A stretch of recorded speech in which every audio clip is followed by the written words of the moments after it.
Donc retenez bien qu'au début de la phrase en anglais, vous trouverez jamais le verbe en infinitif, contrairement au français.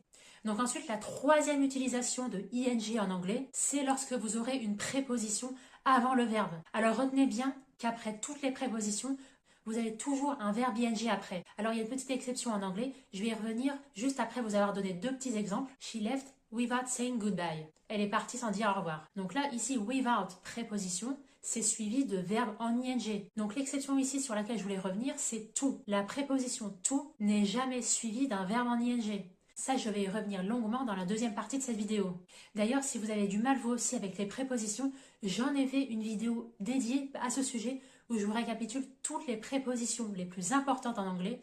Alors ensuite, quatrième point dans cette grande partie verbe en ing, ce sont les expressions courantes qui sont suivies obligatoirement du chérontif en anglais. Donc la plus célèbre d'entre elles en anglais, c'est I am looking